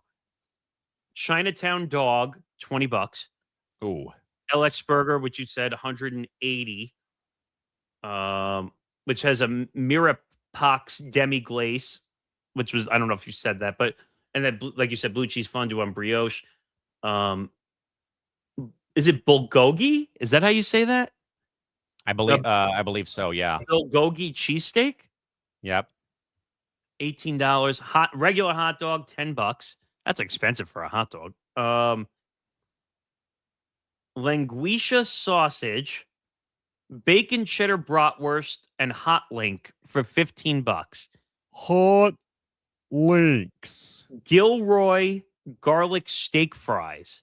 Gilroy, by the way, for those who don't know about California, that is the onion capital of California, and all your onions usually, or no, that is the garlic capital of the state, and all your garlic comes from Gilroy, California. Or not fries, fritas. Yeah, fritas. Yes, those are good. $30. Nachos are only $4. That's pretty good. Is it the standard, like, I don't know. It just says tray? I'm guessing it's like the tray with just the bag of chips and the little small thing of cheese. That would be fucked up if that's what they did. Like, oh, it says nachos $4, and then right after it says chips $6.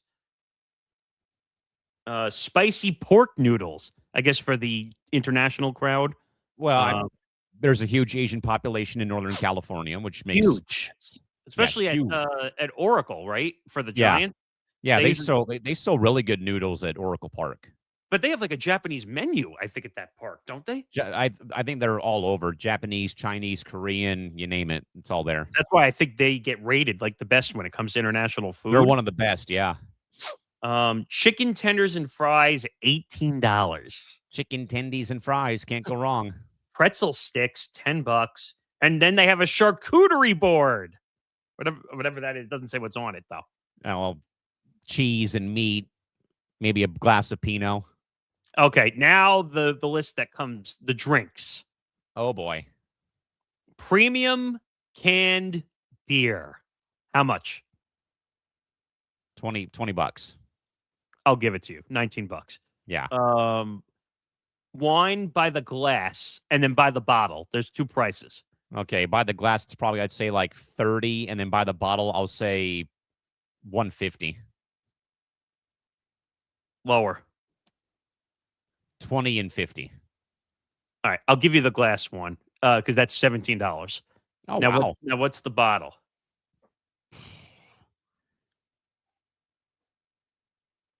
I'll say probably 80 for a bottle. Close enough. 68. American canned lager.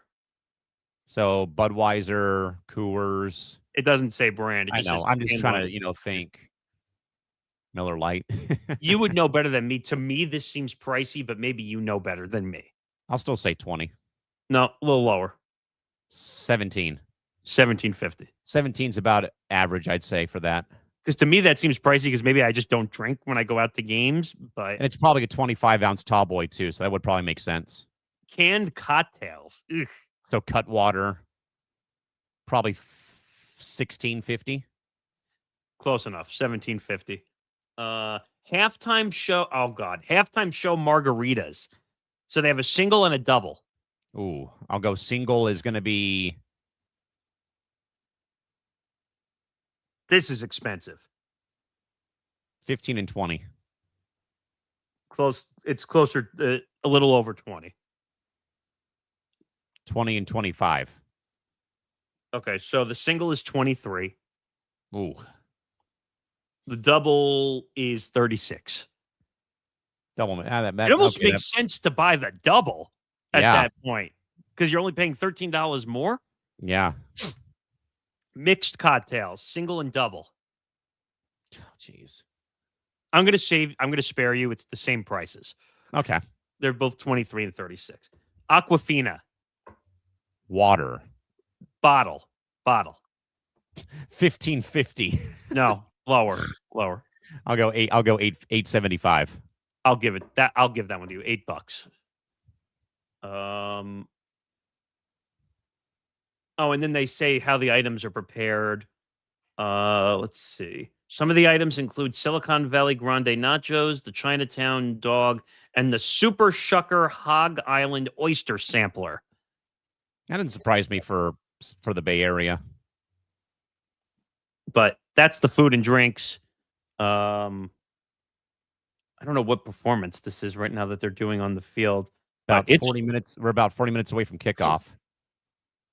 Yeah, so 40 plus, give or take. We got to get moving, but we are technically the last live show before the game heads into action. So I can smell, because I have a vent right here, an air vent, and I always smell the food when it's being made, because the kitchen is like literally right below me right here. Yep. There's been a nice smell-sation of brownies and now burger meat. Yeah, like we're having the whole taco meat nachos with the Velveeta and the salsa. And yes, we're making you hungry, so go make your food if you haven't made it yet. As long as you haven't been watching the pregame since 4 a.m. Pacific time. Hopefully you've watched with us and you enjoyed our I'll spend the last minute or two here just saying thank you to everybody for we did a really good job this year with the amount of live programming. And I'm hoping by this time next year we fill it out the entire Friday through Sunday. Maybe next time I'll expand some of the slots to 2 hours so we can actually fill some more time. Maybe you and I will switch the days around, and maybe we do a show on Friday, maybe, and then we'll do a 2-hour version possibly, or we just do a 2-hour version because that's what we pretty much did. What else is new? But thank you to everybody. Success for the Super Bowl. Unnecessary wagers, ETB Lounge, football forecast, Gridiron Gridlock. What else am I leaving out? Zan Zinger and Gridiron Gurus, us, Press Row. Did I leave anybody else? Our post-game show for the evening, and then getting to other regular programming with the Olympics later this evening. Ironically, you are the torch passer. Literally and figuratively, yes. Yes, I said that on purpose. The torch has been let the games begin. So we'll see how long. I don't know how long the post-game show is going to be. I told the guys at least an hour because I think we'll do some good viewage during that. I mean, I think that will probably do very well, honestly, with the instant reaction when the game concludes. So make sure you join us after the game. Go enjoy the game. Super Bowl 60 from Santa Clara. Seahawks, Patriots, -4.5 spread, over under 45.5. If you're still looking to bet out there. It's getting close, so if you haven't put it in now before you miss your opportunity. Anything you want to say about how the weekend went before we head out of here? No. Now we just got to get through the game, and then we put a bow all week on ETB Network programming starting on Monday with the Lounge. It's so weird, like when the Super Bowl comes up, and like we did all this programming leading up to the Super Bowl. Now you're like, you can breathe again. All the hard work of the last, 21 weeks of the season has finally paid off? Yeah. And on next week's Press Row, I'll talk about, again, how we're expanding upon that programming in a different way, a little bit more. But if you want to check us out across social media, for us at Press Row ETB, across social media, once the Super Bowl is over, we're going to try and do some more clips and really get some stuff out there. I'm going to put up the Scott Farrell interview at some point tomorrow. You definitely want to check that out, I promise. Because that went off the rails quicker than any interview we've ever done. In a good way. First 30 seconds, it was great. Follow Empty the Bench Network at ETB Network across all social medias, including YouTube, youtube.com/ETB Network. Like, subscribe, watch on YouTube so our hours can grow so we can get to those 4,000 watch hours. We're about halfway there. And yeah, so successful The post game show is after us, so go enjoy the game. Go enjoy the food. Probably not going to watch the halftime show. I have really no interest in it. No offense to Bad Bunny. Let me be very clear. I'm not like some other people who, it's in Spanish. I can't understand it. Turning Point USA. Which is so stupid. Let's go watch the Turning Point USA halftime show with Kid Rock. No. Morons. Until then, enjoy the game. Have a good night.